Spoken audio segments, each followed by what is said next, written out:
अधिकारी बनण्याचे स्वप्न उराशी बाळगून स्पर्धा परीक्षांचे आव्हानात्मक शिवधनुष्य पेलण्यासाठी सज्ज असलेल्या सर्व ॲस्पिरंट्सचे मी सानिका गीते आणि मी सार्थक कदम सीओईपीच्या सिव्हिल सर्व्हिसेस ॲस्पिरंट्स क्लबच्या वतीने आयोजित विवेक माला सन 2021-22 या व्याख्यानमालेमध्ये सहर्ष स्वागत करतो. येथे परंपरेचा अभिमान व्यर्थ नाही या गीतातील ओळींप्रमाणेच खरोखर आपल्या सीओईपीला सिव्हिल सर्व्हिसेसचा मोठा वारसा लाभला आहे.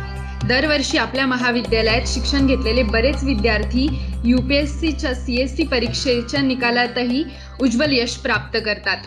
नुकताच लागलेल्या UPSC CSC 2020च्या निकालातही आपल्या COEPतून 1-2 नव्हे तर तब्बल 9 जण परीक्षेत सफल झाले आहेत.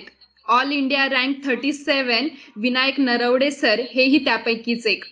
तसेच CSC प्रमाणेच UPSC IAS परीक्षेत IAR 1 मिळवणारे चारू दत्त साळुंके सर हेही आपल्या COEP CSECचे विद्यार्थी होते. आपल्या विद्यार्थ्यांचे पाठीशी कायम आधारस्तंभासारखे उभे राहणारे आणि त्यांना नवीन उपक्रमांमध्ये सहभाग घेण्यासाठी प्रोत्साहित करणारे आपले dean students affair Dhamangaonkar sir. सरांना मी विनंती करतो की त्यांनी आपले अनमोल विचार व्यक्त करावेत. सर्वप्रथम तर ज्या ज्या विद्यार्थ्यांचं नाव इथे घेतलं त्या सगळ्यांचं मनपूर्वक अभिनंदन. कारण त्यांचं यश हे नेहमीच या संस्थेला सुखावून जात असतं, अभिमानास्पद वाटत असतं. आणि त्यांच्या पालकांचं मनपूर्वक अभिनंदन. तर कुठलेही यश हे पालकांच्या परिश्रमाशिवाय, त्यांच्या आशीर्वादाशिवाय, त्यांनी घेतलेल्या कष्टाशिवाय हे शक्य झालेलं नसतं. त्याच्यामुळे प्रत्येक यशामध्ये पालकांचा अत्यंत मोलाचा वाटा असतो. त्यानंतर त्यांच्या सर्व मार्गदर्शकांचं अभिनंदन. कारण हे यश असं सहज मिळत नसतं. इथे परिश्रम घ्यावे लागतात. नुसते जो साधक आहे त्याला परिश्रम नसते घ्यायचे, तर त्याच्यावरती जो क्रिया करत असतो त्यालाही परिश्रम घ्यायचे असतात. तर त्यांच्या या सगळ्या मार्गदर्शकांचे मनपूर्वक अभिनंदन. मी धर्माधिकारी सरांचं संस्थेच्या वतीनं सर्वप्रथम मनपूर्वक स्वागत करतो. धर्माधिकारी सरांना ऐकणं हा एक खरंच खूप सुंदर योग असतो, एक सुंदर अनुभव असतो तो. कारण इतके वर्ष एखाद्या ध्येयासाठी झटणारा आणि झपाटून काम करणारा, मी थोडंसं अवलिया शब्द वापरतोय, तो अत्यंत चांगल्या अर्थाने वापरतो आहे. कारण हे असं काम करण्यासाठी जी जिगर लागत असते, जे मनाचं मनोबल लागत असतं, जी दुर्दम्य इच्छाशक्ती लागत असते, समाजासाठी काहीतरी करून दाखवण्याची जी वृत्ती लागत असते ती सरांमध्ये आहे. मी सरांचं आतापर्यंत 3-4 वेळेला व्याख्यान ऐकलेलं आहे. आपल्या संस्थेमध्येच मला असं वाटतं होती की 3री किंवा 4थी वेळ आहे ही सरांची. आणि प्रत्येक वेळेला तो वेगळा अनुभव देऊन जात असतो. तसंच आजही सुद्धा मी ऐकण्यासाठी इथे बसलेलो आहे, तर मी जास्त वेळ घेणार नाही. मी फक्त मुलांना असं सांगेल की आपण एवढं सगळं करत असतो, हा एक ट्रेंड खरंच चांगला आहे की कुठेतरी कोअर इंजिनिअरिंगमधून मुलं प्रत्येक वेळेला सॉफ्टवेअरमध्ये शिरत होते आणि मग तिथे गेल्यानंतर काही वर्षांनी त्यांना असं वाटायचं की मी जे शिकलेलं आहे ते या सॉफ्टवेअरमध्ये कुठेच दिसत नाही आहे. पण मग त्यावेळेला ज्या कोणत्या मुलांमध्ये ही एक इच्छा जागृत झाली असेल की प्रशासकीय सेवा हा एक खूप चांगला ऑप्शन आहे. चांगला ऑप्शन अनेक अर्थाने आहे. म्हणजे मानसिक समाधान आहे, समाजासाठी काहीतरी करून दाखवण्याची ज्याची इच्छा आहे त्याला मिळणारं हे संपूर्ण कक्षा आहे. हातामध्ये असलेले अधिकार आहेत. जेव्हा अधिकार असतात तेव्हा जबाबदारी पण तेवढी असते. जबाबदारी आहे आणि आपलं स्वतःला वाटणारं करून दाखवण्याची तिथे मिळणारी संधी आहे. या संधीचं सोनं करून दाखवण्याची संधी विद्यार्थ्यांना या CSECच्या माध्यमातून मिळालेली आहे. आणि प्रत्येक वेळेला मग भागवत सर असतील, धर्माधिकारी सर असतील, आपले पाटील असेल, श्रीनिवास पाटील असेल, आपले जे विद्यार्थी यावेळेला वेगवेगळ्या पदांवरती आहे, म्हणजे मला अगदी क्षिप्रापासूनचे सगळे आठवतात. अगदी सगळ्यात सुरुवातीला मी इथे जॉईन झाल्यानंतर आपल्या डिबेटची सेक्रेटरी असली रोहिणी भाजी भाकरे आहे की जिने खरं सुरुवात केली असं मला हरकत नाही. तिच्या आधी पण होतं, पण जाणवण्या इतपत सुरुवात तिच्यापासून झालेली आहे. तर या सगळ्यांनी हा जो मार्ग स्वीकारलेला हा मार्ग खरोखर चांगला आहे. या क्षेत्रामध्ये इंजिनियर आणि डॉक्टर हे 2 चमकणारे तारे आहेत. खरं या प्रशासकीय सेवेमध्ये तुम्ही बघितलं तर बरेचसे डॉक्टर्स आणि इंजिनियर्स आहेत. त्याच्या मागची काही कारणं आहेत. अर्थात आपण त्याला काही कोणाला उणं दुणं असं करत नाही आहे, पण त्याच्या मागची काही कारणं आहेत. इंजिनियर्स लोकांना किंवा इंजिनिअरिंग शिकत असलेल्या मुलांना काही गोष्टी या अभ्यासक्रमातून येत असतात आणि त्यांची पुंजी वापरून हे खूप चांगलं काम करू शकतात. मी या सगळ्या सीसॅटच्या मुलांना किंवा बाकीच्या सगळ्या मुलांना असं सांगेल की अभ्यासात शिकत असतानाच मी समाजाला काहीतरी देणं लागतो आहे, हे प्रत्येक वेळेला ही भावना आपण जागृत ठेवली पाहिजे. पे बॅक टू सोसायटी हे नेहमी समोर ठेवलं पाहिजे. आणि जेव्हा आपल्याला काही बदल घडून आणायचे असते, बऱ्याच वेळेला काय होत असते, आपण असं म्हणत असतो की अरे रस्त्यामध्ये ट्रॅफिकचे नियम कोणी पाळत नाही, करप्शन खूप होतं आहे, खूप वाईट गोष्टी आहेत. पण ज्या वेळेला मी नुसतं बोलतो परंतु करत काहीच नाही, त्याला मी पण तेवढाच दोषी असतो. ही संधी मिळते आपल्याला काहीतरी बदल घडवून आणण्याची. ही संधी प्रत्येकाने घेतली पाहिजे. प्रत्येक क्षेत्रामध्ये असेल ती संधी घेतली पाहिजे.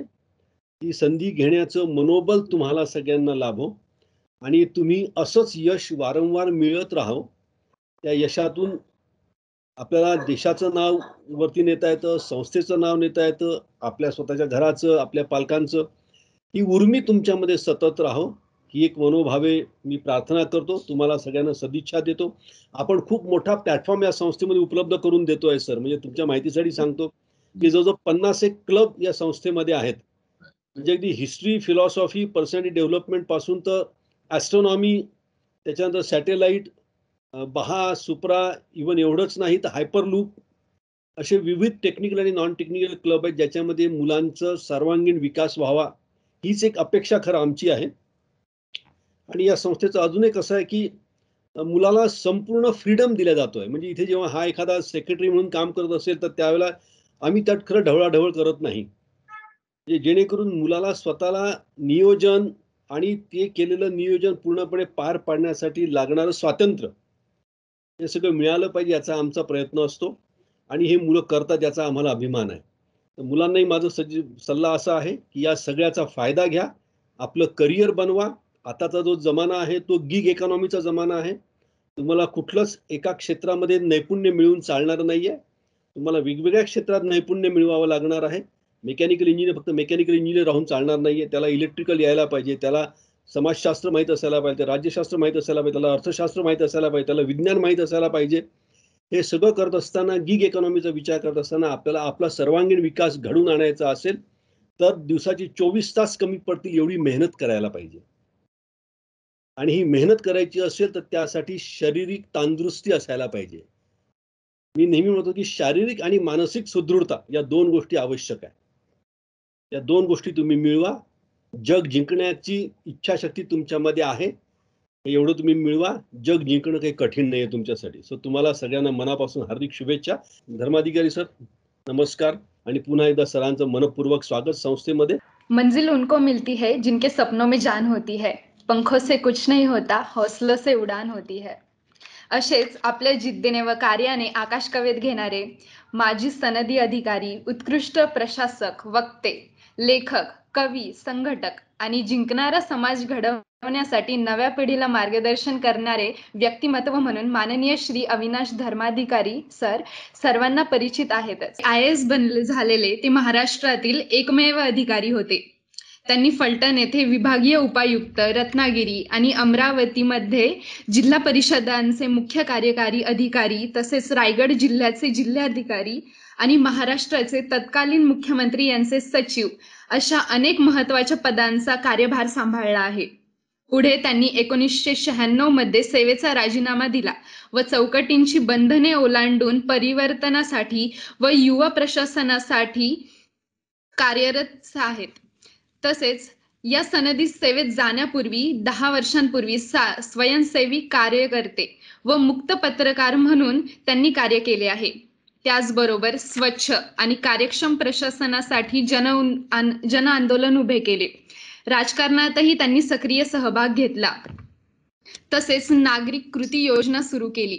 2001 मध्ये नेहरू युवा केंद्र संघटन या भारत सरकारच्या संस्थेचे महासंचालक या पदावरही ते कार्यरत होते. त्यानंतर पुढे त्यांनी पुण्यामध्ये व्यक्तिमत्व विकास व युवा प्रशिक्षणासाठी व स्पर्धा परीक्षांच्या मार्गदर्शनासाठी चाणक्य मंडल परिवार ही प्रशिक्षण संस्था स्थापन केली. या संस्थेद्वारे ते MPSC व UPSC स्पर्धा परीक्षांसाठी विद्यार्थ्यांना मोलाचे मार्गदर्शन करतात. याचबरोबर त्यांची नवा विजयपथ, स्वातंत्र्य नागरिक व जिंकणारा समाज घडवणारी शिक्षण पद्धती असे अनेक अनमोल पुस्तके व त्यांची अनेक बहुमूल्य व्याख्याने सर्व परिचित आहेतच. सध्याच्या युवा पिढीमध्ये UPSC आणि MPSC करण्यामागील प्रमुख कारण हे त्याबद्दलचे आभासी आकर्षण आहे हे दिसून येते. केवळ बाह्य गोष्टींनी भुलून जाऊन मुले ही मार्ग निवडतात. परंतु खरंच ही सद्यस्थिती आहे का? प्रशासकीय क्षेत्रातील जबाबदाऱ्या, कार्ये, त्यांची जाणीव ही विद्यार्थ्याला डिसिजन मेकिंग आणि प्रिपरेशन पिरियडमध्येच झाली पाहिजे हे खूप गरजेचं आहे. आणि म्हणूनच आजच्या आपल्या CSAC विवेक मालाच्या विषय आहे की ॲडमिनिस्ट्रेटिव्ह रिस्पॉन्सिबिलिटीज अँड लीडरशिप. आणि हा विषय मांडण्यासाठीच आपले प्रमुख उपस्थिती म्हणजेच ज्यांनी आपले विचार व कृतीतून आजच्या तरुण पिढीला सर्वात जास्त प्रेरित केले आहेत असे अनुभवी तज्ज्ञ माननीय श्री धर्माधिकारी सर आज आपल्या समवेत आहे. आणि आता जराही वेळ न दडवता मी त्यांना विनंती करते की त्यांनी आपले बहुमोल विचार विद्यार्थ्यांसमोर मांडावेत. मी वेळ पाळण्याकरता 5 मिनिटं आधीच लॉग इन केलं आणि दरवेळी ते यशस्वीरित्या थ्रू झालं की एक सुस्कारा सोडल्याचा फील असतो की झालो कनेक्ट. त्यावेळी धामणकर सरांशी 3-4च मिनिटं, पण इतकं छान, इतकं अंतःकरणापासनं आणि इतकं इंटेलिजंट असं त्यांच्याशी बोलणं झालं. त्यांनीच या कार्यक्रमाची आनंददायक सुरुवात झालीच. असे धामणकर सर आणि त्यांच्या सकट आणि माझ्या सकट, वाक्य काळजीपूर्वक ऐका माझं, की त्यांच्या सकट, माझ्या सकट आणि COAP वर जे काही वेगवेगळे क्लब्स आहेत त्यांच्या सहित आम्ही सगळे ज्यांच्यासाठी आहोत, चाललंय ते सगळं ज्यांच्यासाठी चाललंय आणि ज्यांच्या कर्तृत्वामधून उद्याच्या भारताला आकार येणार, अशा सर्व विद्यार्थी मित्र मैत्रिणी. मी सध्या संवाद सुरू करणं यासाठी माझ्या मनात मी त्याला 3 मंत्र असाच शब्द दिलाय. मंत्र, एक एक शब्द येतो म्हटलं तर, पण मी त्याला मंत्र म्हटलंय. माझा संवाद सुरू करतानाचा पहिला मंत्र ही आपली भारतीय बॉडी लँग्वेज आणि तिच्यातनं व्यक्त होणारा एक शब्द तो म्हणजे नमस्ते. त्या एका नमस्ते मध्ये खास आपल्या भारतीय पद्धतीनुसारचं ब्रह्मांड भरलेलं आहे, अर्थाचं ब्रह्मांड भरलंय. आणि ते कितीही थोडक्यात सांगायचं तर एवढं 1.5 वाक्य म्हणता येईल की ते एक नमस्ते म्हणतं की माझ्यातलं चैतन्य तुमच्यातल्या चैतन्याला नमस्कार करत आहे. आणि त्याच्याही मग मुळाशी येतं की सर्वांमध्ये एकच एक चैतन्य भरलेलं आहे आणि आपल्यातल्या प्रत्येकातनं ते वेगवेगळ्या पद्धतीने व्यक्त होतं. ते चैतन्य ओळखणं आणि जीवनाच्या आपल्या क्षेत्रामध्ये ते व्यक्त करणं म्हणजे आहे व्यक्तिमत्व विकास आणि करिअरची जडणघडण. इतकं सगळं अर्थाचं फार मोठं आणि त्या नात्याने आपण सगळे समान ठरतो की सर्वांमध्ये त्या एकाच चैतन्याचा आविष्कार आहे. म्हणजे मग ते नातं बनतं ज्याला बुद्धांनी पण शब्द वापरलाय मित्रभाव. मित्रभाव. तुमच्याशी आता सुद्धा सहज बोलताना धामणकर सरांनी जगण्याचा उल्लेख साधना असा केला. किती ग्रेट शब्द आहे तो. जगतो हीच साधना आहे. प्रत्येक श्वास घेतो हीच साधना आहे. ती काही वेगळी कृत्रिम काही नाहीये. आणि आपल्या फील्डमध्ये एक्सलंट आणि क्रिएटिव्ह असणे ही ती साधनेचा तो रस्ता आहे. इतकं सगळं माझ्या मनात त्या एका नमस्ते शब्दात येतं.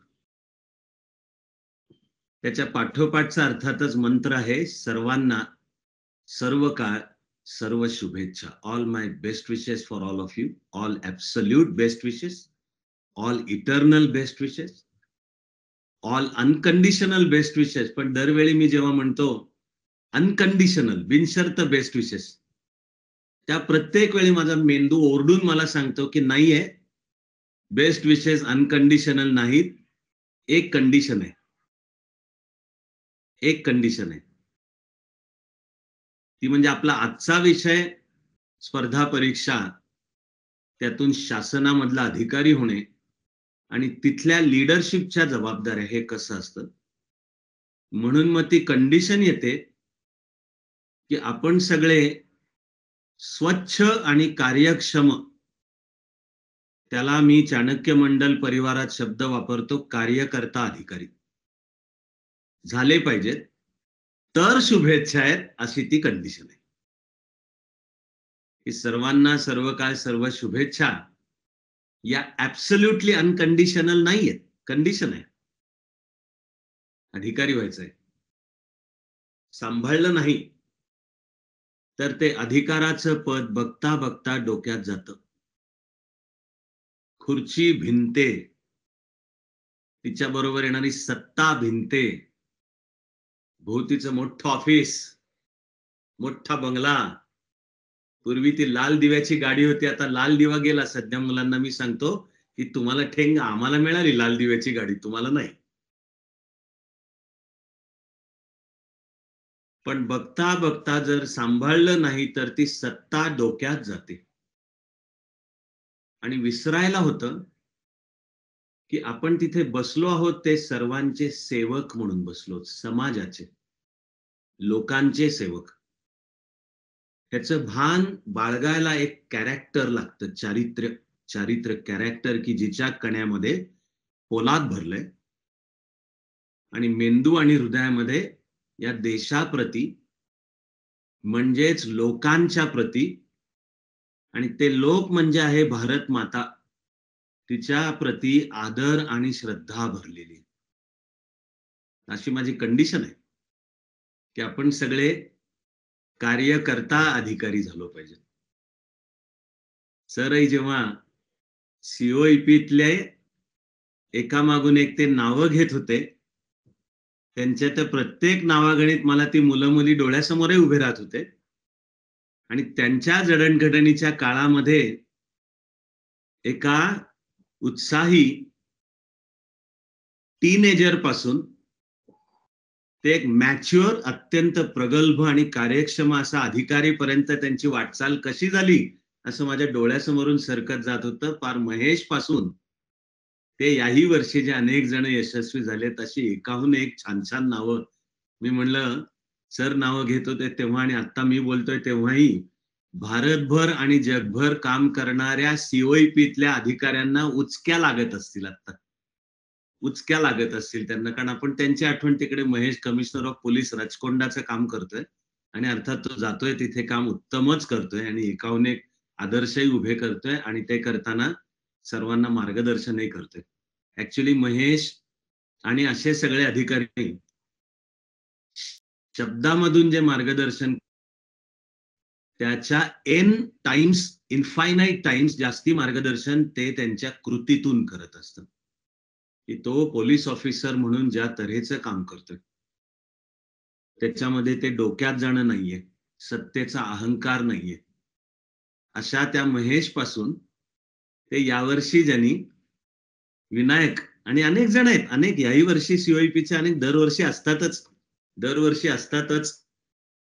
ते एमपीएससीच्या बाबतीत जे स्थान राहुरीच्या कृषी विद्यापीठाचं झालंय, तसं आता युपीएससीच्या बाबतीत सीओईपी झालंय, असं मी आता गेली अनेक वर्ष म्हणतो. अशी मला सहज तुमच्याशी बोलताना आठवते विश्वांजली गायकवाड. तिचं ऑल इंडिया रँकिंग पण होतं 12 आणि ते मिळवताना ती इंटरव्ह्यू मध्ये देशात पहिली होती. आणि चाणक्य मंडल परिवार मध्ये ज्यांच्याशी माझा येतो संपर्क, मार्गदर्शन घेतात, अशातल्या ज्यांना इंडियन फॉरेन सर्व्हिस मध्ये जायचं असतं, अशांना मी सध्या सुचवतो की फर्स्ट चॉईस म्हणून चायना घ्या.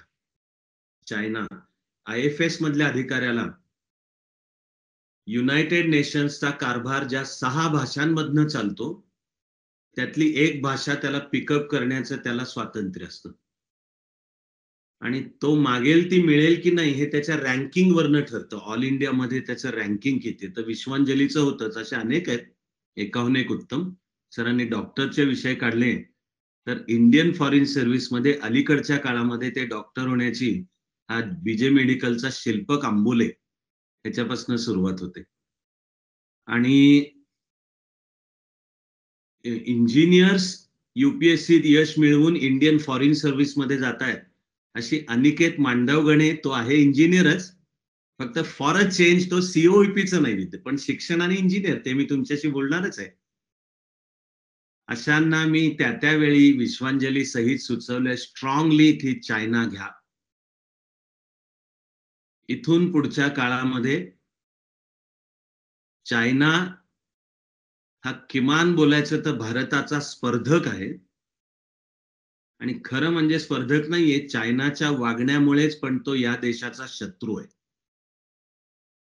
आणि ते होताना आजच्या तारखेला तर चीनचा एक जगाची महासत्ता म्हणून उदय झालेलाच आहे.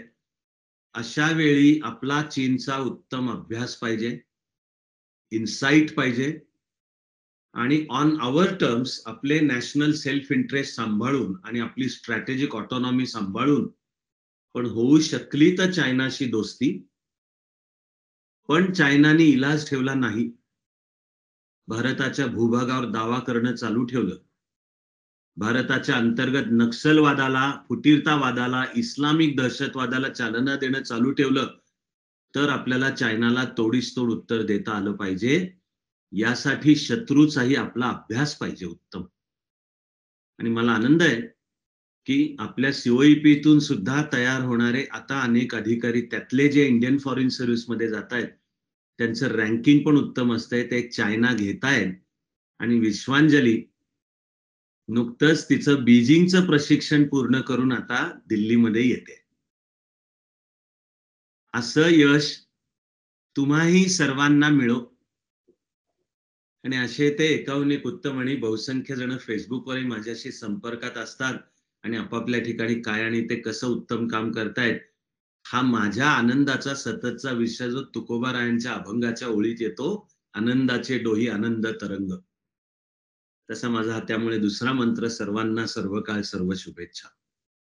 तिसरी खरंच प्रार्थना आहे, कारण मी फार मोकळेपणाने आणि तरी 2च ओळीत सांगतोय, वेळ नेहमीच आपल्याला अपुराच आहे. खरंच मी मोकळेपणाने सांगतोय की या कोरोनाच्या परिस्थितीने माझ्या पोटात खड्डा पडलेला आहे, असं सांगतो मी. खड्डा पडतो पोटात लोकांची वेदना पाहून आणि ती घरापर्यंत आणि जवळपर्यंत पोहोचली.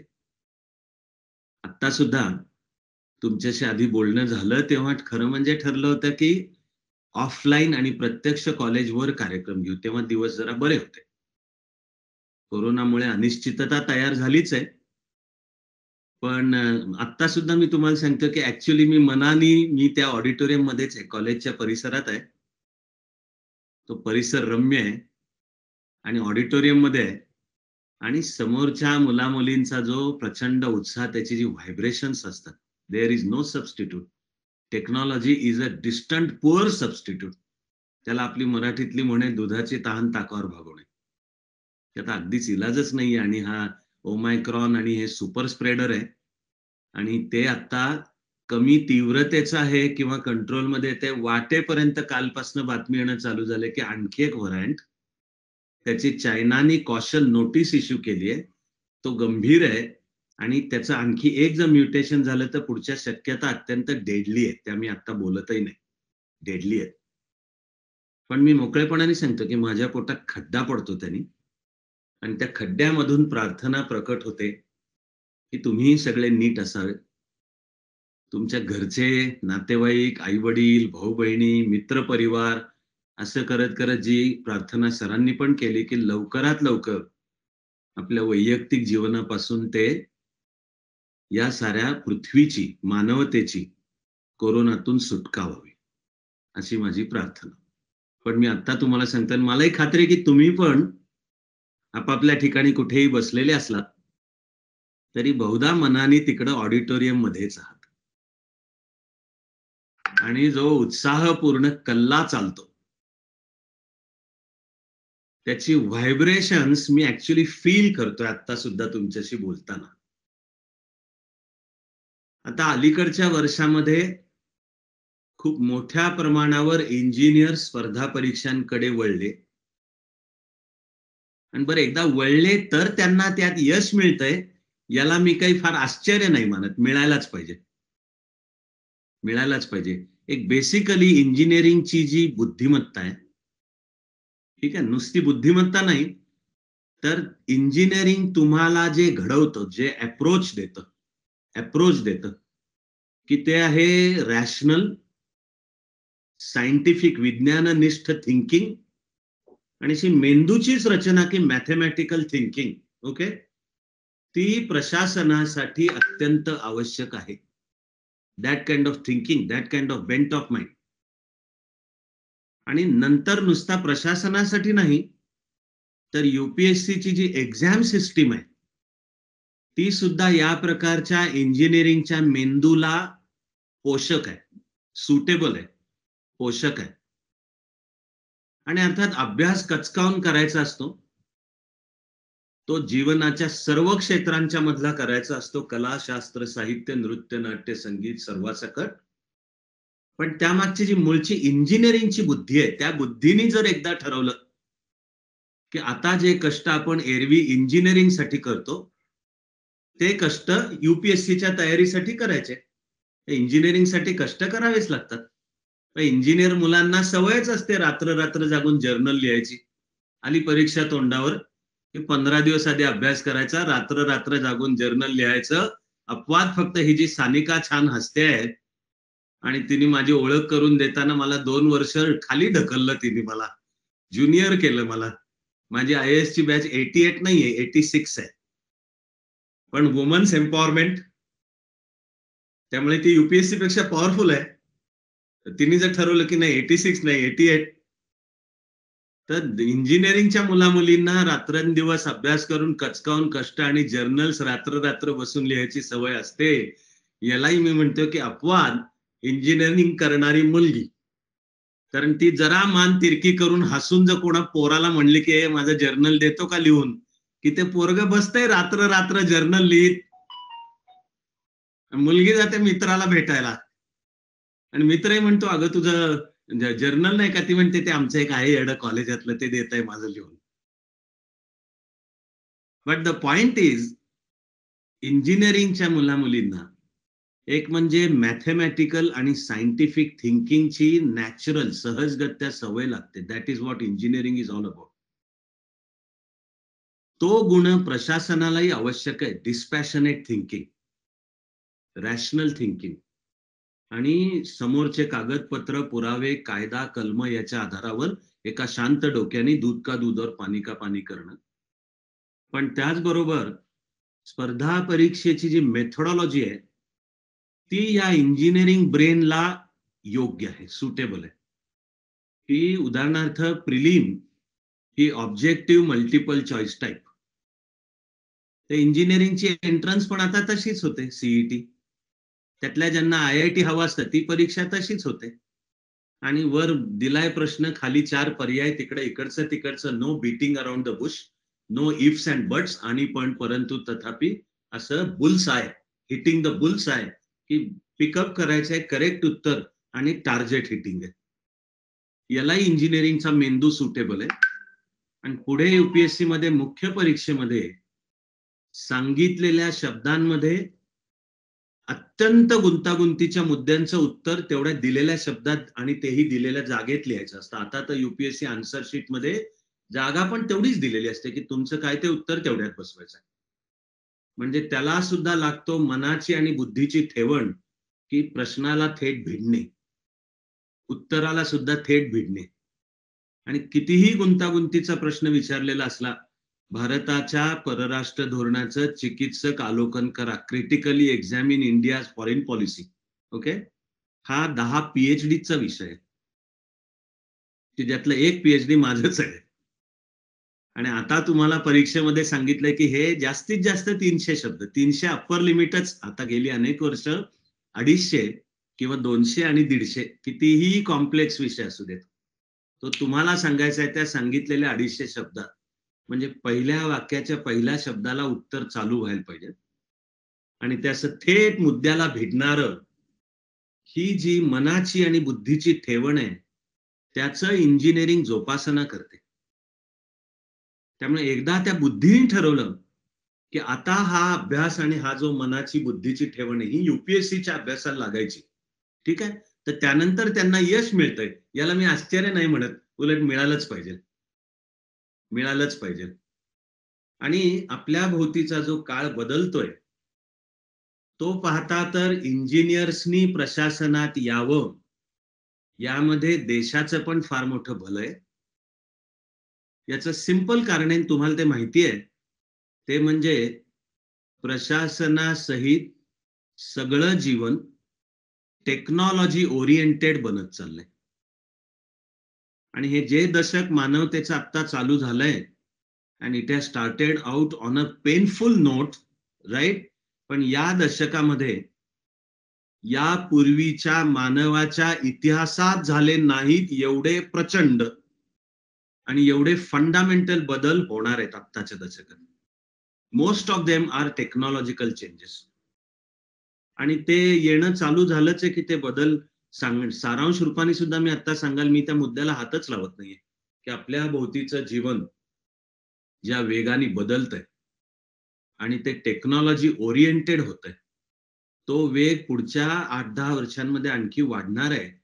अशा वेळी ज्यांचं स्वतःचं ओरिएंटेशन टेक्नॉलॉजी मधलं आहे and those who are comfortable with that technology आणि त्याची सर्व परिभाषा, आत्ताच ऍज ऑफ दिस मुवमेंट आधुनिकातलं आधुनिक जग आणि ते सगळी टेक्नॉलॉजी प्रशासनात आणणे, प्रशासन गतिमान करणे, प्रशासन पारदर्शक करणे, प्रशासन भ्रष्टाचार विरहित करणे, त्या प्रशासनाच्या माध्यमातून विकासाला आणि राष्ट्रीय एकात्मतेला गती देणे, या सगळ्याला टेक्नॉलॉजीचं ओरिएंटेशन काम करणार आहे. म्हणूनही मी माझी इनफायनाईट शुभेच्छा व्यक्त करतोय की तुम्ही व्हावेत आणि इंजिनिअरिंग सीओईपीच्या युपीएससीतील यशस्वी विद्यार्थ्यांच्या अभिनंदनासाठी तो ऑडिटोरियम मधला व्यासपीठ अपुरा पडावा, अशी पण शुभेच्छा व्यक्त करतोय. आता इथं सहज जाता जाता उल्लेख झाला, तो माझ्या मनात होता की मी जेव्हा शेवट करीन त्यावेळेला पुन्हा बोलीन त्याविषयी, की नॉर्मली कार्यक्रमाची आपण सुरुवात दीप प्रज्वलनाने करतो. आता सायबर स्पेस मध्ये ते दीप प्रज्वलन कसं करणार, तर म्हणून आपण इंजिनिअरिंग कॉलेजचं गीत ऐकलं. आपण छान ती कविता, ते गाणं सुद्धा अतिशय छान हृदयस्पर्शी, आणि ते जिनी सादर केलं तिला पण माझ्या शुभेच्छा आणि माझं कौतुक कळवा की तिच्या आवाजामध्ये पण एक शक्ती आहे. आणि अर्थात मी वर्षानुवर्ष पाहतही आलोय की हे सीओईपीची मुलं मुली जे ठरवतील ते करतील तर उत्तमच करतील, असं सांगतो मी. म्हणजे आता हे पुण्यातली पुरुषोत्तम करंडक स्पर्धा भारतभर गाजते आता ती. तिथेही मी वर्षानुवर्ष पाहिले की सीओईपीच्या मुलामुलींनी स्क्रिप्ट पण त्यांचंच, डायरेक्टर पण विद्यार्थी डायरेक्टर असतो आणि तो ज्या तऱ्हेचं अनेकदा त्यातला ट्रिमेंडस सेन्स ऑफ ह्युमर, असं सांगतो मी, ट्रिमेंडस प्रचंड विनोदबुद्धी, आणि तरी त्या विनोदाच्या द्वारे व्यक्त केलेला अर्थ, असं मी पुरुषोत्तमलाही वर्षानुवर्ष पाहत आलोय. तेव्हा आपल्या बुद्धीने मानवी जीवनाची सर्व क्षितिज काबीज करू अशीच पाहिजे जिद्द. त्यामुळे ते लेखन असू दे, अभिनय असू दे, असं करत करत जीवनाची सर्व क्षेत्र, त्यातलं अर्थातच एक अत्यंत महत्वाचं क्षेत्र प्रशासन हे. नेतृत्वाच्या शास्त्रामध्ये, सायन्स ऑफ लीडरशिप, एका फंडामेंटल लेवलला नेतृत्वाचे 2 प्रकार बोलले जातात. एकाचं नाव आहे इमर्जंट लीडरशिप आणि दुसऱ्याचं नाव आहे अपॉइंटेड लीडरशिप. आणि मी इंजिनिअरिंगच्या मुलामुलींशी बोलतोय तेव्हा मला खात्रीच आहे, I demand that of you, की असं तुम्हाला मुद्दा सांगितल्या क्षणी येतोच लक्षात. इमर्जंट म्हणजे ग्रुप डायनॅमिक्स मधून जे नेतृत्व त्या नेतृत्वाच्या बळावर उदयाला येतं. कोणी ते नेमलेलं नसतं, कोणी सांगितलेलं नसतं की तू नेता आहे बरं का. पण द इनबिल्ट ग्रुप डायनॅमिक्स आणि त्या ग्रुप मधला कोणीतरी एक जण कळत किंवा नकळत पुढाकार घेतो, असं काहीतरी त्याचं व्यक्तिमत्व असतं, ग्रेस असते त्याच्या व्यक्तिमत्वातली, कदाचित जो विषय त्यातली त्याची तज्ञता एक्सपर्टीज ते असतं, सॉफ्ट स्किल्स किंवा व्यक्तिमत्वातले गुण की त्याचं बोलणं, त्याचं माणसं जोडणं, उत्स्फूर्तता त्यातली, त्याच्या वागण्या बोलण्यातला उत्साह आणि प्रसन्नता सुद्धा, त्यानंतर तो स्वतः प्रेरित असणे, मोटिवेशन, आणि त्यामुळे इतरांनाही ती प्रेरणा देता येणे. ते मी दीपप्रज्वलनाच्या संदर्भात म्हणत होतो की तो फिजिकली तो दिवा लावता येवो किंवा न येवो व्यासपीठावर, ऍक्च्युली भारतीय संकेतानुसार सुद्धा तो दिवा हा आपल्या आतल्या दिव्याचं बाहेरचं प्रतीक आहे तो फक्त. आणि हा जसा दीप पेटलाय तसा तुमचा आतला दिवा पेटो, यासाठीची ती प्रार्थना आणि ती फिजिकल ऍक्शन आहे. तो आतला दिवा पेटला जो भारतीय विचारामध्ये हजारो वर्ष सांगतच आलेला आहे. श्रीकृष्ण म्हणतो उद्धरेद आत्मनात्मानम, स्वतःचा उद्धार स्वतःच करायचा आहे. आणि बुद्धांनी सांगितलंय अत्त दीपो भव, be the light unto your self, की तूच तुझा प्रकाश आहेस. तो ज्याच्यातनं व्यक्त होईल अशाकडे मग ग्रुपचं नकळत किंवा नकळत नेतृत्व आपोआप चालून येतं आणि मनाने सगळे मान्यता देतात की हा नेता आहे. त्याला म्हणायचं इमर्जंट लिडरशिप. पण ऍडमिनिस्ट्रेटिव्ह ऑफिसर्स म्हणून आपण असतो अपॉइंटेड लीडर्स. अपॉइंटेड, आपण अभ्यास करतो, त्यानुसार परीक्षा देतो, त्या परीक्षेचे वेगवेगळे पडाव पार करत गेलो की सिलेक्ट होतो आणि मग त्यातल्या रँकिंग नुसार सर्व्हिस मिळते आणि तुम्ही डायरेक्ट सर्व्हिसच्या टॉपलाच हेलिकॉप्टर मधनं पॅराशूटने उतरता at the top of the service.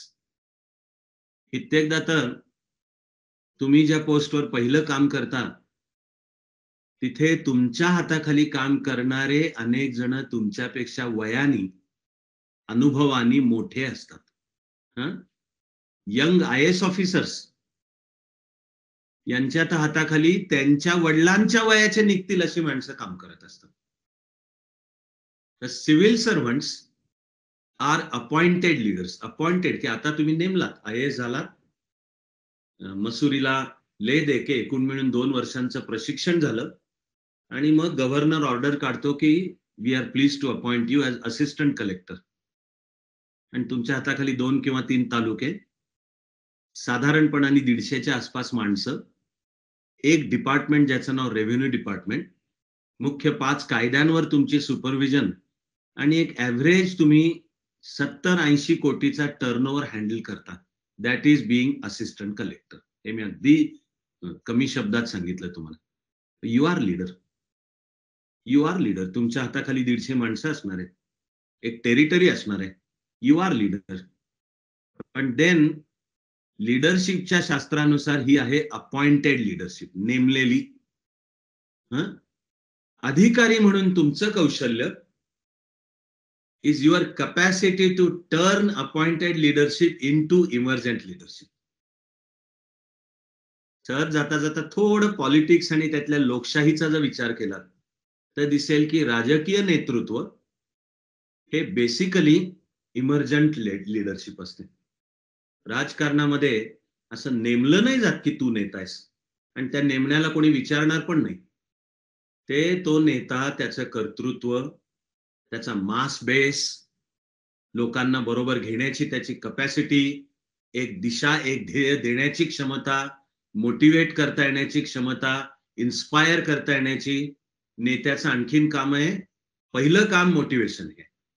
पहिलं कपॅसिटी टू मोटिवेट, इन्स्पायर. त्याचं सोपं उत्तर आहे मुळातलं की तुझ्या आतली ज्योत पेटलेली असेल तर तू इतरांच्या आतली ज्योत पेटवू शकशील. Starting with oneself. तुझी आतली ज्योत पेटलेली आहे ना हे पहा. मोटिवेशन, इन्स्पिरेशन हे नेत्याचं काम. नेक्स्ट टू दॅट नेत्याचं काम येतं ध्येय, गोल सेटिंग. आणि मग ते ध्येय गाठण्यासाठीची स्ट्रॅटेजी ठरवणे, ओरिएंटेशन आपल्या सगळ्या टीमला, मग टीमवर्क घडवून आणता येणे आणि त्या टीमला सुद्धा प्रेरणा देऊन एका ध्येयाने प्रेरित आणि सगळी टीम बरोबर घेऊन आम्ही ते ध्येय गाठलं. हे सगळं त्या नेत्याचं काम येतं. हे काम केवळ अपॉइंटेड लीडर आहे म्हणून करता येणार नाही.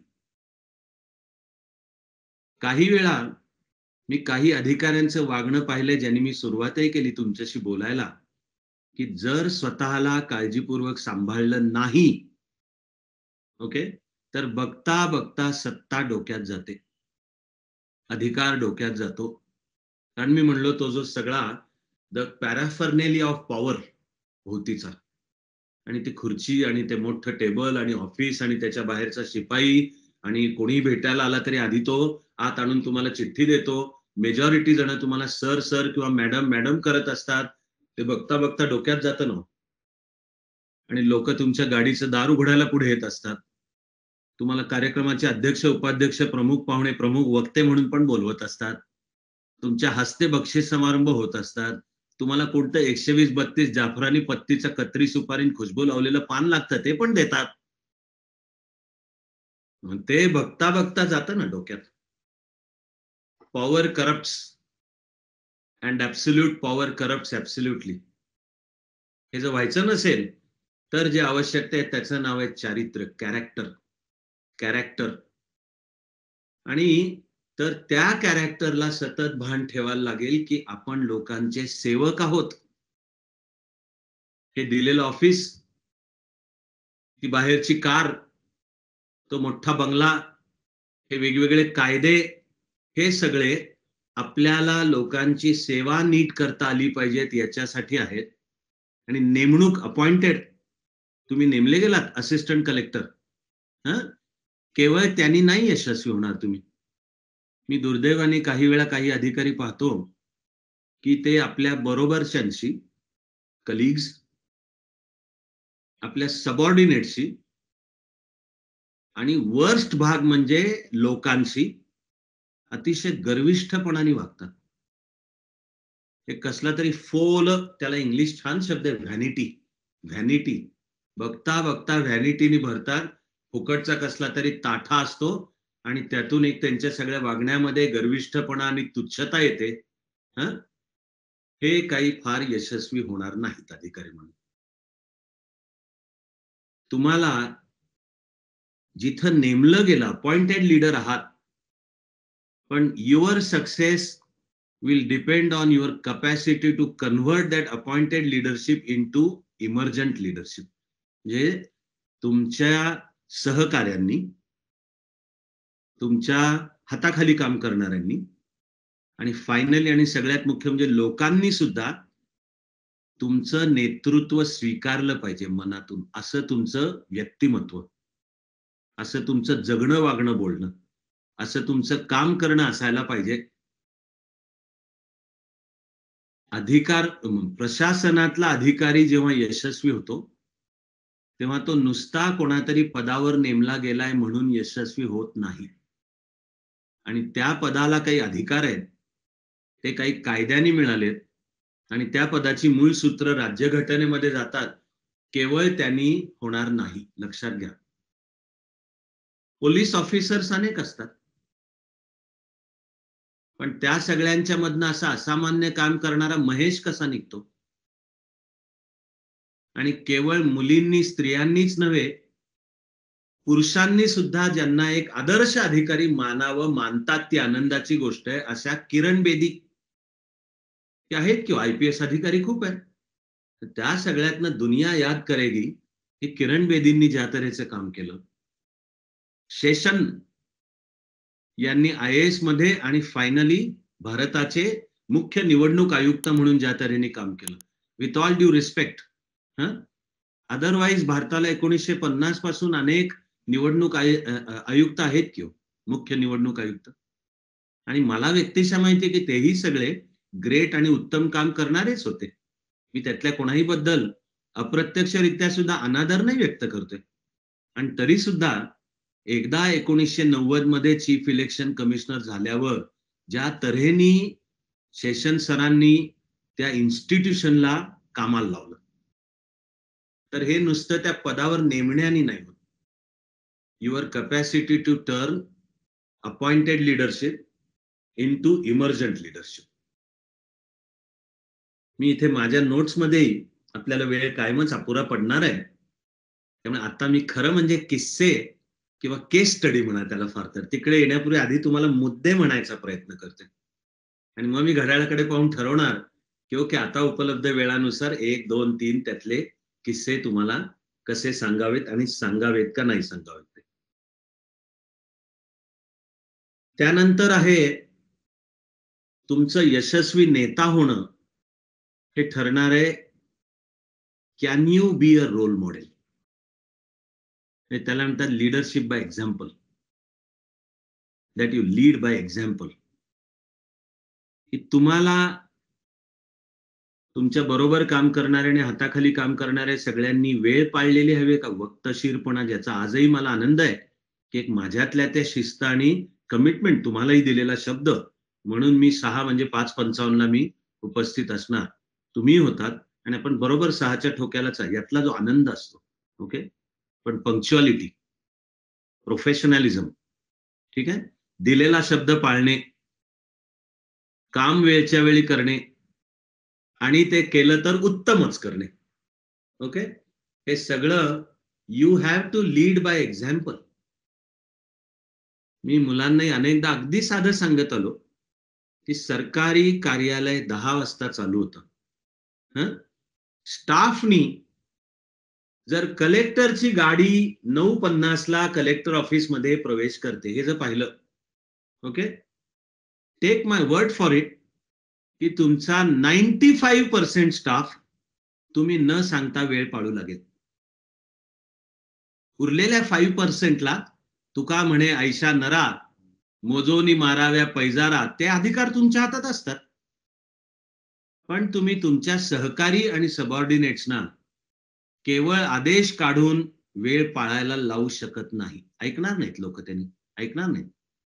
पण जेव्हा ते पाहतील काही शपथ ह्याचा वक्तशीरपणा म्हणजे बघावं, तेव्हा हा ह्याचा वक्तशा वेळ पाळतो, झालं, दिलेला शब्द पाळतो.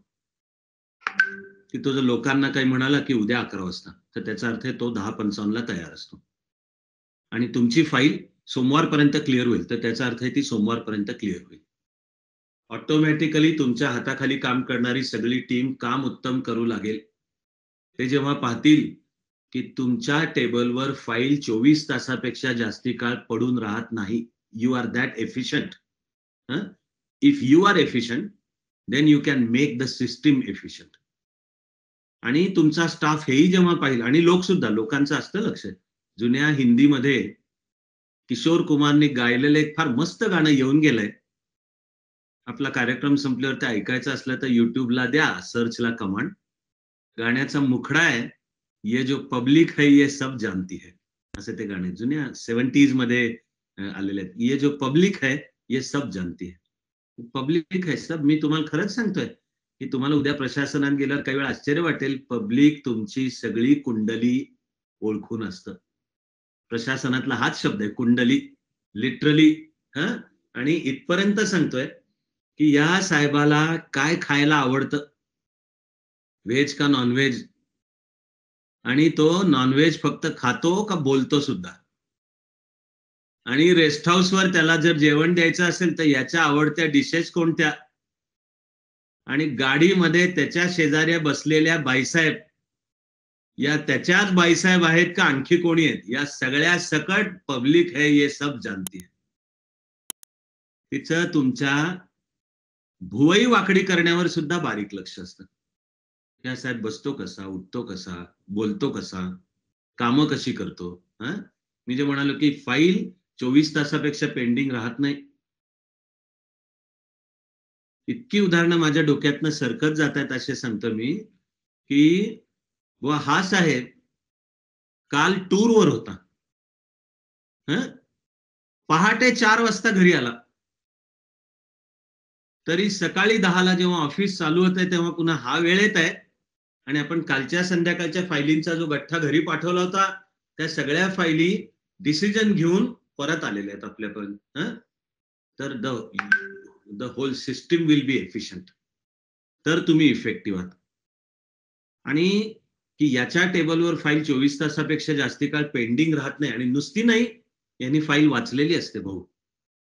बचके रहना म्हणजे आहे विषयाचा अभ्यास, आणि तुमची फाईल, त्यातला विषय, त्याचा कायदा आणि सगळी ऍडमिनिस्ट्रेटिव्ह सिस्टीम याच्यावरची ग्रिप, प्रशासनातला अधिकारी प्रभावी जो ठरेल त्याचं नेतृत्व मान्य केलं जाईल आणि तो कार्यक्षम ठरेल. तो नुसता त्याची उंची किती, चालतो कसा, व्यक्तिमत्व बाह्यतः फिजिकली देखणं आहे का वगैरे वरनं ठरणार नाही. त्याचा अभ्यास आहे का, व्यासंग आहे का, त्यानंतर फाईलवर तो क्लिअर निर्णय देऊ शकतो का, डिसिजन मेकिंग. आणि त्याला फार छान शब्द आहे स्पीकिंग ऑर्डर, ही क्लॅरिटी असते. तो जेव्हा फाईलवर एक ओळ लिहितो त्याला एक विलक्षण क्लॅरिटी आहे. आणि यांनी जेव्हा एकदा जर यांनी एखाद्या मुद्द्यावर मत व्यक्त केलं, अभिप्राय व्यक्त केला किंवा फाईलवर फायनली निर्णय दिला, तर तुमचा दरारा की भाऊ बचके रहना की यांनी या ऑफिसरनी दिलेला आहे, तर तू आता त्याच्यापेक्षा काही वेगळं तर जरा 10 वेळा विचार कर. ही जी तुम्ही इमेज बिल्ड करू शकता ती तुमच्या कामातून आहे, तुमच्या वेळ पाळण्यातून आहे, तुमच्या दिलेला शब्द पाळण्यात नाही, तुमची प्रशासन, कायदा, कार्यपद्धती याच्यावरची ग्रिप आहे. All this is leading by example. त्यानंतर नेतृत्व गुणांची परीक्षा असते team building. Please remember that especially administration is all about team. इथे एक हिरो नसतो कोणी.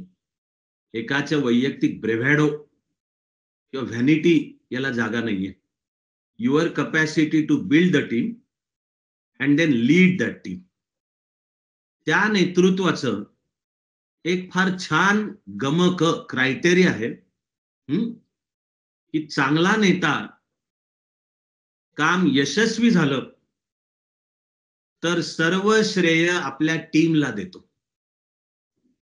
ओके. आणि अयशस्वी झालं तर त्याच्यात जबाबदारी पत्करण्याची ताकद असते, कॅपॅसिटी, स्ट्रेंथ की तो ओन अप करतो. Own up, he or she has the capacity to own up. तो अपयशाचं खापर दुसऱ्यांवर, विशेषतः सबऑर्डिनेट्सवर तो फोडत नाही. ऐकतानाच मी न सांगता तुमच्या लक्षात येईल की कच्च्या, उथळ आणि अयोग्य नेतृत्वाचं उलट लक्षण हे आहे की असा नेता काम झालं तर श्रेय स्वतःकडे घेतो आणि नाही झालं तर ते इतरांवर ढकलतो. उलट चांगल्या नेत्याचं लक्षण आहे काम यशस्वी झालं तर तो त्याचं श्रेय सर्व टीमला देतो. अयशस्वी झालं तर त्याच्यात ताकद असते म्हणण्याची की मी I accept the responsibility, I accept the responsibility, आणि मी ते करून दाखवतो तुम्हाला यशस्वी. कितीही मी गोष्ट, किस्से किंवा केस स्टडीज नंतर सांगू म्हणलं तरी इथे डॉक्टर अब्दुल कलाम आणि सतीश धवन यांच्या नितांत आदरापोटी मी 3 ओळीत तुम्हाला हा किस्सा सांगतोय. इस्रोचे प्रमुख होते डॉक्टर सतीश धवन, आणि आपली एक इनसॅटची चाचणी फेल गेली. 50 सेकंदात 50 सॅटेलाइट टेक ऑफ झाला आणि 50 सेकंदात ते पेटला आणि बंगालच्या उपसागरामध्ये कोसळला. आणि सगळे शास्त्रज्ञ शॉक मध्ये होते, कोणाला काही सुचत नव्हतं. अशा वेळी इस्रोचे प्रमुख सतीश धवन पुढे आले आणि त्यांनी पत्रकार परिषद घेतली आणि सांगितलं की हे जे घडलं ह्याला मी जबाबदार आहे, मी इस्रोचा हेड आहे, आय ऍक्सेप्ट द रिस्पॉन्सिबिलिटी. आणि ते म्हणाले मी तुम्हाला प्रॉमिस करतो की आम्ही लवकरच ह्याची यशस्वी चाचणी घेऊन दाखवू. त्यांच्या टीम मध्ये होते डॉक्टर अब्दुल कलाम, आणि शास्त्रज्ञांनी काम केलं आणि थोड्याच दिवसामध्ये इन्सॅटची पुन्हा चाचणी झाली आणि ती यशस्वी झाली. त्याही वेळी अजून इस्रोचे अध्यक्ष सतीश धवनच होते. तर ते पत्रकार परिषदेला आपल्या सगळ्या टीमला घेऊन गेले बरोबर, आणि पत्रकार परिषदेत त्यांनी सांगितलं की ही जी चाचणी आज यशस्वी झाली याचं सर्व श्रेय या माझ्या टीमला आहे, असं त्यांनी बोट दाखवून या माझ्या टीमला, आणि त्या टीमचं मुख्य डॉक्टर अब्दुल कलाम यांच्याकडे. हा किस्सा डॉक्टर अब्दुल कलाम यांनी स्वतः सांगून ठेवलाय. I cannot think of a better example of outstanding leadership. प्रशासनातली पण उदाहरणं सांगता येतील, अनेक ठिकाणची सांगता येतील, पण काम यशस्वी झालं तर चांगला नेता श्रेय टीमला देतो, स्वतःकडे घेत नाही. पण अपयशी झालं तर मात्र तो जबाबदारी पत्करण्याची तो ताकद दाखवून देतो. हे चांगल्या नेतृत्वाचं लक्षण आहे. चांगला नेता स्वतःला उत्तरदायी मानतो. ही ऑर शी इज अकाउंटेबल. उत्तरदायी कोणाला? हाती घेतलेल्या कामाला.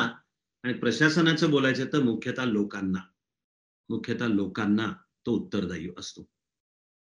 पुन्हा इंजिनियर्सशी बोलतोय म्हणून एका फार नितांत आदराने सांगतो की सर्व इंजिनियर्सनी समोर ठेवायला आदर्श खूप आहेत. अशांमध्ये प्रशासनातला एक आदर्श ठेवायचा असेल तर ते श्रीधरन साहेब, श्रीधरन, कोकण रेल्वेचे शिल्पकार. हा कोकण रेल्वेचा प्रकल्प 100% भारतीय टेक्नॉलॉजी आहे, 100% भारतीय भांडवल आहे, त्याचं सर्वस्वी पूर्ण इम्प्लिमेंटेशन, एक्झिक्युशन 100% भारतीय आहे. आणि हा स्वतंत्र भारताच्या इतिहासामध्ये केवळ वेळेत नव्हे, वेळेपूर्वी पूर्ण झालेला एकमेव प्रकल्प आहे.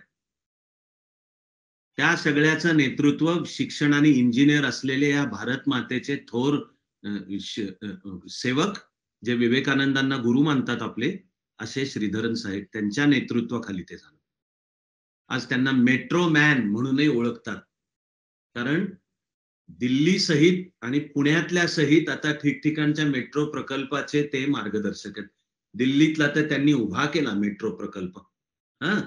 तो चालू असताना एका ठिकाणचा एक पूल, ओव्हरब्रिज कोसळला आणि दुर्दैवाने त्याखाली 2 जण गेले, दोन कामगार. तर श्रीधरन साहेबांनी त्या प्रकल्पाचे सर्वोच्च प्रमुख या नात्याने जबाबदारी स्वीकारली आणि आपल्या पदाचा राजीनामा दिल्लीच्या त्यावेळच्या मुख्यमंत्र्यांकडे दिला. त्या शीला दीक्षित होत्या. त्यावेळी सरकार काँग्रेसचं होतं आणि मुख्यमंत्री काँग्रेसच्या एक वरिष्ठ नेत्या, त्या स्वतः अतिशय प्रगल्भ, अत्यंत विचारी अशा नेत्या त्या मुख्यमंत्री होत्या. तर श्रीधरन साहेबांनी राजीनामा सादर केला, ऍक्सेप्टिंग द रिस्पॉन्सिबिलिटी. आता शीला दीक्षित यांनी तो स्वीकारला नाही. हे शीला दीक्षित यांचंही मोठेपण आहे, यांच्या नेतृत्वाचं शहाणपण आहे, पण आन्सरेबिलिटी किंवा हाती घेतलेल्या कामाची अकाउंटेबिलिटी ती स्वीकारता येणे याचं उत्तर. आणि आता इथे घड्याळ पाहता शेवटाकडे येणं आवश्यकच आहे, कारण मला माहिती आहे की निदान एक तरी किस्सा मी तुम्हाला सांगणार आहे. या सगळ्याच्या नंतर जो मला वाटणार की या सगळ्याचा सारांश त्या एकामध्ये कुठेतरी का विना येतो, असा मी तुम्हाला सांगणार आहे. तर तो समजावून घेताना आपल्याला आपल्या लोकशाही आणि राज्यघटनेच्या चौकटीमध्ये सिव्हिल सर्व्हिसचा नेमका रोल काय तो लक्षात घ्यायला पाहिजे आपण. तर आपलं प्रशासकीय नेतृत्व यशस्वी ठरेल. तो नेमका रोल 2 सोप्या सूत्रात सांगता येणार आहे. प्रशासकीय नेतृत्वाचं मुख्य भूमिका काय, तर एक आहे राज्यकर्त्यांना निपक्षपाती सल्ला देणे, फ्री अँड फेअर ऍडवाइस. लोक सरकार निवडून देतील, लोकप्रतिनिधी निवडून देतील. ते लोकप्रतिनिधी लोकांच्या आशा आकांक्षांचं प्रतिनिधित्व करतात. त्यांच्या सरकारला घटना आणि कायद्याच्या चौकटीत योग्य सल्ला देणे, फ्री अँड फेअर ऍडवाइस. आणि दुसरं काम आहे की अशा लोकनियुक्त सरकारची ध्येय धोरणं, कार्यक्रम आणि उपक्रम यशस्वीरित्या अंमलात आणणे म्हणजे एक्झिक्युशन ही ऍडमिनिस्ट्रेशन म्हणूनची काम आहे. हा रोल जर एकदा लक्षात घेतला तर मग आपलं काम प्रशासकीय नेता म्हणून यशस्वी होईल. किस्स्याकडे वळण्यापूर्वी मी तुम्हाला सूत्र म्हणून माझ्या नोट्समध्ये मी ते शेवटाकडे आल्यानंतरच बोलायचं म्हणून राखून ठेवलंय. कारण ते सूत्र आहे commitment beyond the normal call of duty. Commitment beyond the normal call of duty, तर तो प्रशासकीय नेता यशस्वी ठरेल. मी तुम्हाला एका विलक्षण आनंदाने, कारण ते महेश बद्दल माझ्या मनामध्ये प्रचंड प्रेम आहे भरलेलं. महेशला त्यावेळी एक आंध्र होतं, त्याच्या आदिलाबाद जिल्ह्याचा एसपी म्हणून त्यांनी जे काम केलं त्याबद्दल त्याला प्रेसिडेंट्स मेडल आहे. तो आंध्र प्रदेशचा आदिलाबाद जिल्हा नक्षलग्रस्त जिल्हा म्हणून प्रसिद्ध होता आणि अशा जिल्ह्यातला पोलीस ऑफिसर म्हणून काम करताना महेशनी तो निशस्त्र वावरायचा. युनिफॉर्म मध्ये असेल पण तो निशस्त्र वावरायचा, गावागावांमध्ये जायचा. भीती नव्हती नक्षलवाद्यांची, अँबुशवेरी होती ना, पण तरी झालं नाही. आणि नक्षलवाद्यांमध्ये सुद्धा त्याच्याबद्दल उलट एक आदर. तो सगळा मुख्य कशामुळे? याचं कारण महेश स्वच्छ आहे, कार्यक्षम आहे, तो लोकांना त्रास देणारा नाही, शोषण करणारा नाही. उलट आदिलाबादचा एसपी या नात्याने तो लोकांच्या विकासाची पावलं टाकायचा प्रयत्न करतो. Within the framework of constitution yes, within the framework of law yes. पण महेशनी आदिलाबादचा एसपी म्हणून काम करताना मी पोलीस ऑफिसर आहे आणि माझं फक्त काम लॉ अँड ऑर्डर आहे अशी भूमिका घेतली नाही. घेतली असती तर त्याच्यात काही फार चूक नाही म्हणता येणार, पण that is called commitment within the frame of work. Commitment within the normal call, की ओके माझा हा normal call of duty, me SP आहे, मी हा युनिफॉर्म घालणार, ठरलेल्या वेळी ऑफिसला जाणार आणि जिल्ह्यामधली कायदा सुव्यवस्था सांभाळण्याचं माझं काम आहे. महेशनी प्रचंड आउट ऑफ द वे जाऊन विकास, त्याचे प्रकल्प, आया बहिणींचाही विकास, गावागावात जाणे, लोकांच्या बरोबर आपल्या अधिकाराची मस्ती न बाळगता पारावर सुद्धा लोकांच्या बरोबर बसणे, असं करत कामाला चालना दिली तर त्याचा योग्य सन्मान झाला प्रेसिडेंट्स मेडल मध्ये. प्रशासकीय नेतृत्व म्हणजे मग commitment beyond the normal call of duty. मला आनंद आहे की एका अत्यंत क्रुशल वेळी मला पण रायगडचा कलेक्टर होण्याची संधी मिळाली होती. त्यावेळी देशाचे चीफ इलेक्शन कमिशनर होते शेषन साहेब आणि त्यांनी काम हाती घेतलं होतं व्होटर्स आयडी कार्ड करून देण्याचं. Waters ID. मी रायगडला ट्रान्सफर होताना ती तारीख 12 ऑक्टोबर होती, 12 ऑक्टोबर 95. आणि शेषन साहेबांनी मुदत आखून दिली होती की जिल्ह्यातल्या सर्व मतदारांना ओळखपत्र मिळायला पाहिजे 31 डिसेंबर 95 पर्यंत मिळायलाच पाहिजे. आधी मी पुण्याचा ऍडिशनल कलेक्टर होतो आणि पुण्यामध्ये आमचं काम वेगात चालू होतं, तर मी 12 ऑक्टोबरला पुण्याचा चार्ज सोडताना पुण्याचं व्होटर्स आयडी कार्ड करून झालं होतं 73%.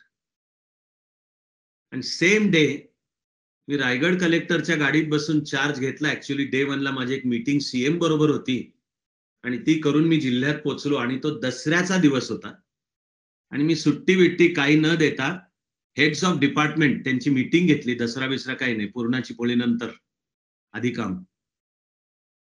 आणि एरवी नॉर्मली जर नव्या ठिकाणी चार्ज घेतला तर मी काय किंवा कोणीही अधिकारी पहिल्या दिवशी तो सहकाऱ्यांबरोबर बसतो, चहा बिस्किट मागवतो, सगळ्यांशी हसून खेळून गप्पा मारतो. मारल्या पाहिजेत, ही नॉर्मल सिस्टीम हीच पाहिजे. प्रत्येकाची ओळख करून घेतो, त्याचं काम काय, जबाबदारी काय, आणि त्याला प्रत्येकाला तो सांगतो किंवा मी तर सांगायचो की आता मला तुमच्या डिपार्टमेंटच्या कामाविषयीची ब्रीफ 2 पेज नोट करून द्या विदिन नेक्स्ट 48 आवर्स. मग मी त्याची फाईल घरी शांतपणे घेऊन बसून ते वाचणार, तर कमीत कमी वेळामध्ये माझी प्रशासनावर ग्रीप येणार. पण दिस इज अ नॉर्मल स्टाईल. इकडे 12 ऑक्टोबर उजाडलेलं, 31 डिसेंबर पर्यंत व्होटर्स आयडी कार्ड पूर्ण करायचंय आणि रायगड जिल्ह्याचं ते मी चार्ज घेताना झालं होतं फक्त 11%. 11%.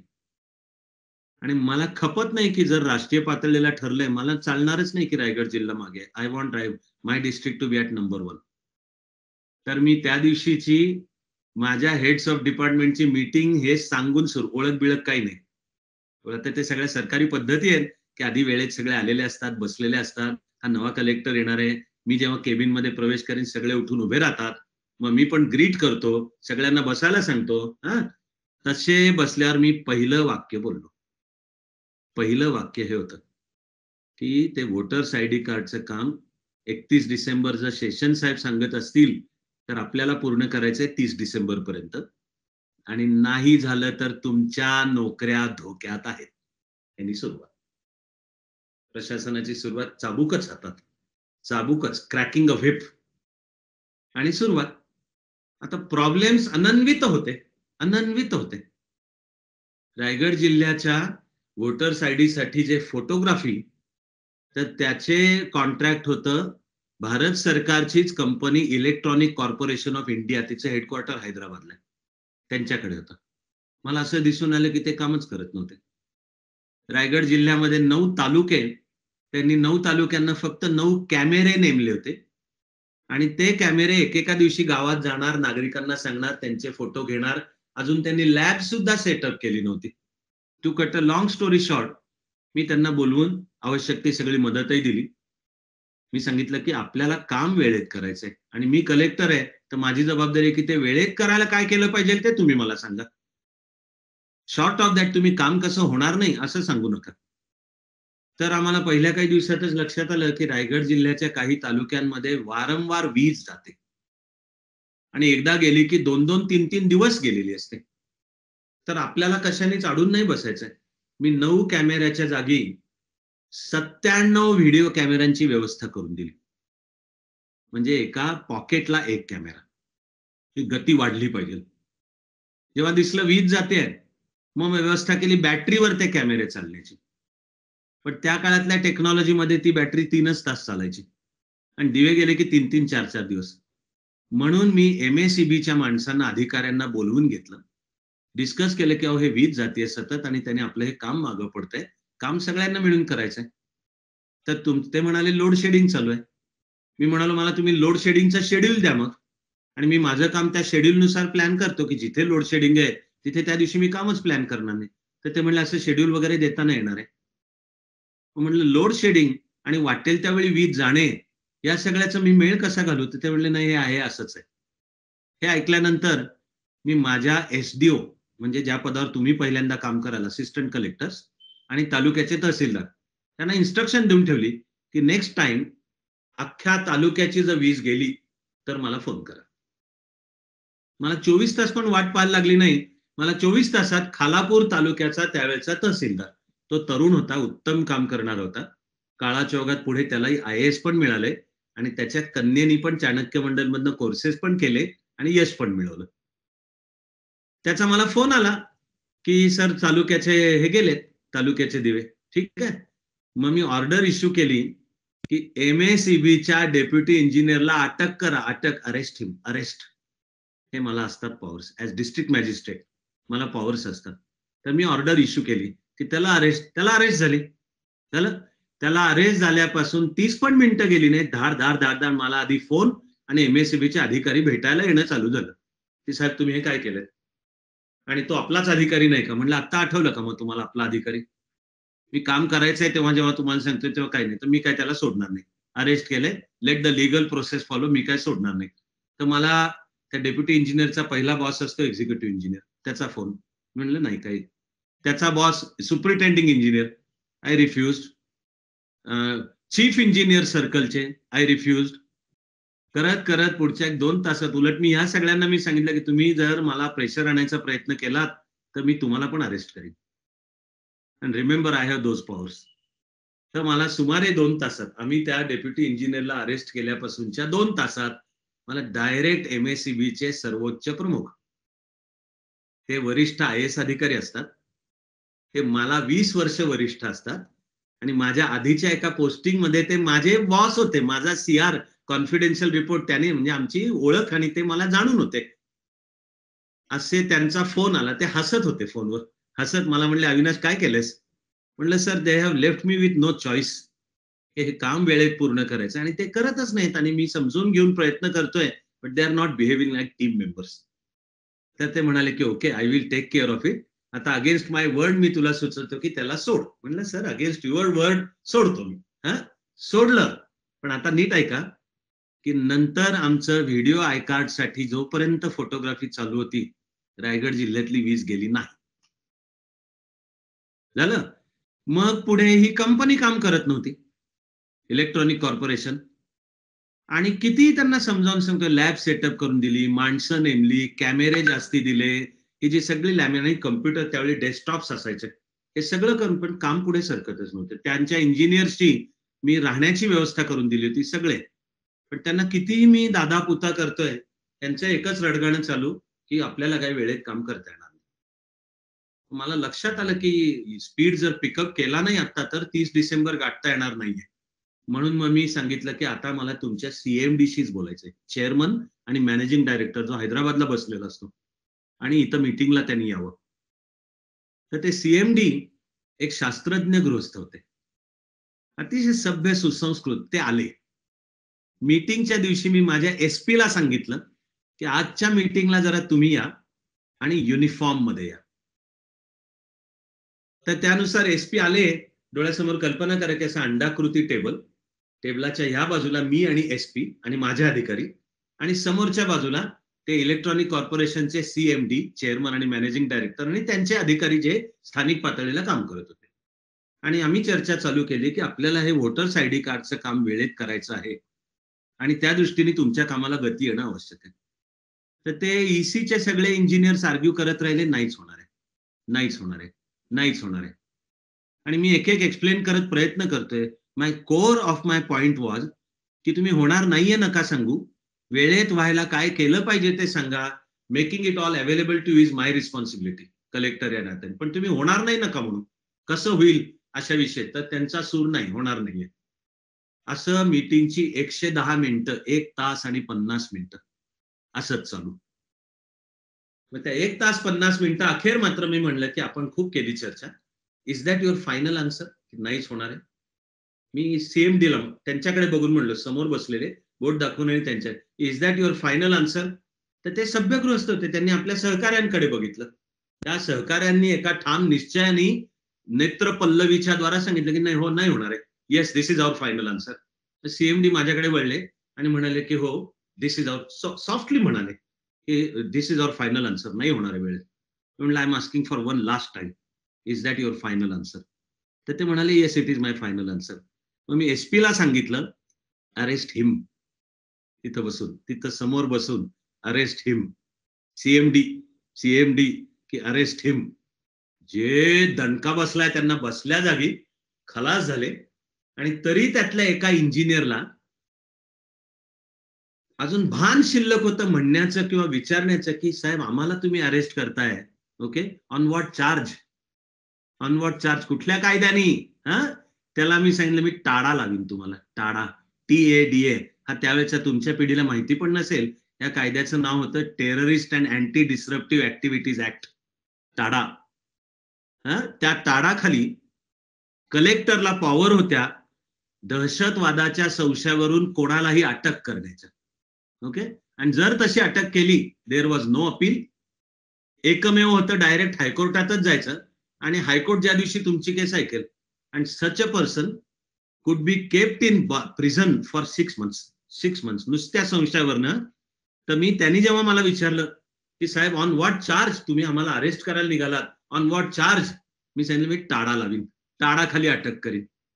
तरी दुसऱ्या इंजिनियरने विचारलं की आता साहेब, तुम्ही आम्हाला टाडा लावणार, त्याला बेसिस तरी काहीतरी पाहिजे ना.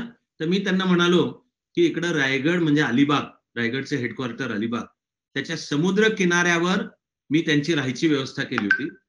तर मी म्हणालो की मला अशी डाऊट आहे की त्या समुद्रामध्ये रात्री दाऊदची जहाजं येतात आणि त्याच्याशी तुमचे बॅटरीच्या द्वारा तुमचे काहीतरी एक्सचेंजेस सिग्नल चालतात, या संशयावरून मी तुम्हाला अटक करतोय. काम वेळेत करायचं. झालं, कामाला सुरुवात झाली. पुढे एक दिवशी ती तारीख आजपर्यंत माझ्या लक्षात आहे, 22 नोव्हेंबर होतं. 22 नोव्हेंबर. शेषन साहेब कोकण डिव्हिजनचा रिव्ह्यू घ्यायला आले स्वतः. आणि ती मीटिंग होती रत्नागिरीला, रत्नागिरी कलेक्टरच्या मीटिंग रूम मध्ये. तर शेषन साहेबांचा दरारा इतका भयंकर होता की IAS अधिकारी सुद्धा चळचळा कापायचे. हे सांगतोय, अक्षरशः चळचळा कापायचे. आणि शेषन हे दुर्वास मुनीचे अवतार होते, शॉर्ट टेम्पर्ड होते, चटकन पिसळायचे. आणि ते जर असे कोणावर पिसळले तर मेला तो समोरचा माणूस. ते स्वतःचंही वर्णन करायचे, आय एम अल्सेशियन डॉग. आणि मी जर चावलो कोणाला तर त्याची, त्यामुळे चळचळा कापायचे. तर ह्या कोकण डिव्हिजन म्हणजे 6 जिल्हे कोकण डिव्हिजनचे. तेव्हा आमचे डिव्हिजनल कमिशनर आणि 6 जिल्ह्यांचे 6 कलेक्टर्स यांची मीटिंग तिकडे रत्नागिरीला कलेक्टरच्या केबिन मध्ये. तर टेबलच्या या बाजूला शेषन साहेब आणि आमचे डिव्हिजनल कमिशनर बसणार आणि त्या बाजूला आम्ही 6 जण समोर. त्या रत्नागिरीच्या कलेक्टरनी कौशल्याने व्यवस्था केल्या होत्या बसण्याच्या, की शेषन साहेबांच्या बरोबर समोरची खुर्ची माझी होती. ती या समजुतीने की ते समोर जो बसलाय त्याच्यावर यांची नजर पडत राहणार शेषन साहेबांची, ती आपल्यावर नको. आणि उद्या हा पिसाळले तर काय घ्या. तर मीटिंग चालू झाली. योगायोगे असाच झाला की बाकीचे कलेक्टर्स माझ्या आधी बोलले. आणि विथ ऑल ड्यू रिस्पेक्ट, पण अनफॉर्च्युनेटली त्या सगळ्या कलेक्टर्सनी आर्ग्यू केलं की साहेब 31 डिसेंबरच्या आत काही काम पूर्ण होणं शक्यच नाही. आम्हाला मुदतवाढ पाहिजे. हा. आणि मी खरंच तुम्हाला इथं बसून कल्पना नाही येणार, शेषन साहेब त्यांना भयंकर टोकाचं वेडवाकडं बोलत होते. आणि टोकाचं वेडवाकडं म्हणजे काम करता येत नसेल तर मी तुमची ट्रान्सफर करतो, ते अधिकार असतात त्यांना, लक्षात घ्या. चीफ इलेक्शन कमिशनरला अधिकार असतात. त्यामुळे ते की जर काम येत नाही जमणार आहे ना तुम्हाला, तुझी मी ट्रान्सफर करतो. किंवा करता येत नाही तर झाला कशाला कलेक्टर. इतकंच नाही, हे पार त्या IAS अधिकाऱ्यांना म्हणत होते, तुला IAS कोणी केलं आणि झाला कशाला IAS. आणि हे सगळे एरवी बाहेर जे रुबाब करत असतील आणि जनता ज्यांच्या धाकात असेल, हे सगळे अधिकारी मानाखाली घालून गप, जास्त काही न बोलता असं त्यांचं चालू होतं. योगायोगाने त्या क्रमामध्ये माझी टर्न लास्ट होती. आणि मी असं बरोबर त्यांच्या समोर बसलेलो. तर माझी टर्न आली तेव्हा मी एक प्लास्टिक फोल्डर मध्ये रिपोर्ट तयार केला होता कामाचा. मी फक्त असा टेबलवर तो रिपोर्ट त्यांच्या दिशेने सरकवला आणि त्यांना सांगितलं ऍज ऑफ 22 नोव्हेंबर. तर मी सांगितलं की sir 53% of my work is over. हा. मी 2 वाक्याचा रिपोर्ट बोललो, असा सरकवला आणि वाक्य 2च बोललो. Sir as of today 53% of work is over and you have asked us to complete it by 31st of December. I will complete the job by 30th of December. असे ते माझ्याकडे बघत बसले आणि थोडा पॉज घेऊन मला म्हणले, हाऊ डिड यू डू दिस.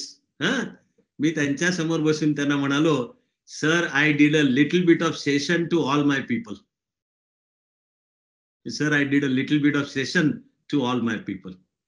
तर व्होटर्स ID कार्डचं अख्ख्या भारतात जेव्हा काम झालं तेव्हा रायगड जिल्हा नंबर 1 वर होता आणि आम्ही काम वेळेत पूर्ण केलं होतं. आता माझ्या परीने मी जे शैक्षणिक काम करतोय त्याच्यामधनं उद्या तुम्ही सुद्धा IAS, IPS, IFS सहित जीवनाच्या आणि प्रशासनाच्या सर्व क्षेत्रांच्या मध्ये उत्तम आणि प्रतिभावंत असं काम करणारे कार्यकर्ता अधिकारी व्हा, अशी सर्वांना सर्व काळ सर्व शुभेच्छा पुन्हा एकदा आणि कायमसाठी व्यक्त करतो आणि आज तुमचा निरोप. धन्यवाद सर.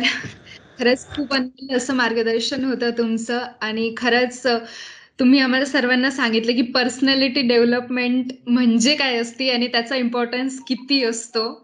आणि खरंच आम्ही एक व्यक्तीपेक्षा त्याचं व्यक्तिमत्व हे किती महत्वाचं असतं याची जाणीव आम्हा सर्वांना आज झालीच आहे.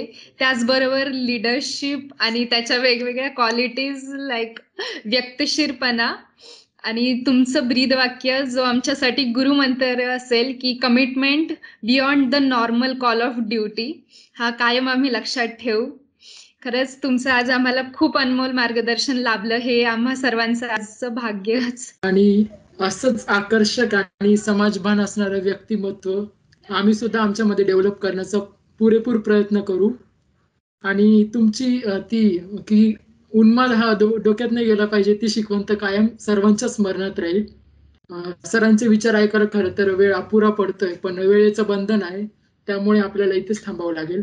तर मी आता आदिनाथ ढमढेरे, सेक्रेटरी ऑफ सीसॅक, याला विनंती करतो की त्यांनी आभार प्रदर्शन करावं.